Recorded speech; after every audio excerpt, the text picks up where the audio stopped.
Hey, my name is Scott Quinn. Kyle Nas. My name is Jeremy Stegeman. My name is Peter Freepons. I'm Matthew Showman. Dan Kassinger. My name's Stephen Kelly, one of the 3 partners on the freezer project. Custom freezer warehouse for storing fruit products for local producers throughout the Yakima Valley. Really, it all started over a conversation over the hood of a pickup. We were just kind of discussing where we were at in life and different projects and things we were going to do, and we kind of joked about it, and a couple weeks later we were going for it. Yeah, so we first got notified about the project about 1.5 years ago. They kind of gave us a heads up, hey, this is happening. To get power into a site like this, it takes almost 1.5 years, 2 years at this point, dealing with PP&L and different manufacturing setbacks and stuff like that. The service gear on a 2,000 amp service takes a year to get.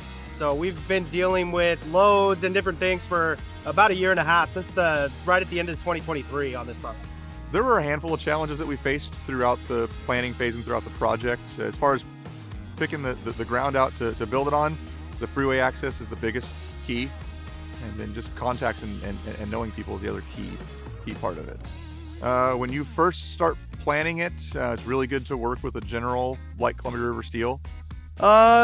Coordinating, make sure the manpower's here, materials are here, that we meet certain deadlines, schedules. You lay it out looking from above, and you've got to lay out your truck entries and turnarounds and flow of the whole facility. So in the beginning there was dirt work that was done by Freepons Construction. First part of the project, we had to do a lot of land leveling to get everything level for the building. And then we had to prep for concrete and footings. And then Columbia River Steel was working with them and then getting the footings set in place. And yeah, there was like a dirt crew, beginning crew, and a few of those guys stayed the whole project. So basically with this building, the challenge was there's like 5 different layers that go into the slab. You have the base course, which was 4 inches of gravel. Then you have the sand, which is 4 inches of sand. Then you have glycol lines that go in the sand. And you cap that with a 4-inch slab. And then you put your vapor barrier and then the 2 layers of foam on top of that. So you're from -2 feet down from top of slab, you're building it up. If my subgrade in gravel is not right on the spot, they could easily go over, tens of thousands of dollars worth of concrete. The foundation goes down, they pour a slab, and then we come in and erect the columns, rafters, purlins, all the secondary framing. And then we actually cover it with the insulated metal panels and do all the weather tightness also. It's been good. I mean, we started with meetings a year ago, last summer, in Columbia River's office, and I know all the guys a little bit being around. It is very convenient because they're close by, and they're also very good guys to work with. I've worked with them a little bit in the past on other projects, but the 2 other partners that I have with this have worked with them in the past as well, and they've had nothing but good luck. It's been a good process. There's been really good open lines of communication with everybody, and yeah, we've had a really positive experience with everybody so far. The panels they're permanently fixed, but they also float and can expand and contract the way they're designed, and that they're built for a cold storage freezer facility. So it's basically just like an ice box, the insulated panels and everything else. We pulled it down and let it sit at about 34 degrees for 3 to 4 days to get the moisture out of everything. And then after that, we brought it down 5 degrees a day to allow everything to shrink. So we got the engine room. We put it over there, 3 compressors.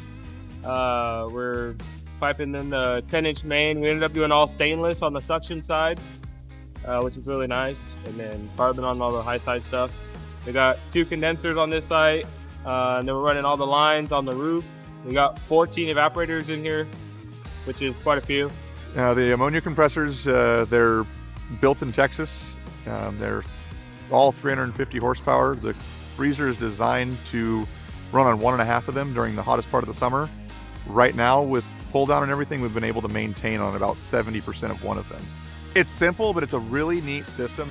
When you first start out, you're doing the footings and whatnot, it's just you, the excavation guys, and the concrete guys. But as the walls start going up, then come the electricians, the plumbers, you got sprinkler fitters, the pallet racking. I'm 3rd generation doing ammonia refrigeration. And so I grew up doing ammonia refrigeration, and I know all the ins and outs, and got a lot of good friends throughout the country and throughout the world that do ammonia refrigeration. So when we built this, I was able to take every good idea that we've ever had and come up with as a friend group and apply it to this, and I believe that's what's made this so smooth. I actually live half a mile this direction on the other side of the freeway. So seeing this, all the dirt being moved and then the concrete getting poured, and just nothing was here, but a few months ago, and seeing the whole project, it's ground up, just watching the progress on it's a lot of fun. We'll have a set group of producers that we'll work with. They'll call in and say, hey, we've got X amount of pallet spaces that we need to rent from you. Do you have them? And then the logistics department will set that all up, and storage department, and they'll bring them in. We'll store them and pull them when they're ready. Well, for the future, we're excited to run it. We're excited to see where it goes. I think we're all excited to have the chance for expansion, if necessary, or if possible. But yeah, I'm excited. We're all excited to build something and hopefully have it be generational for the kids to grow up with.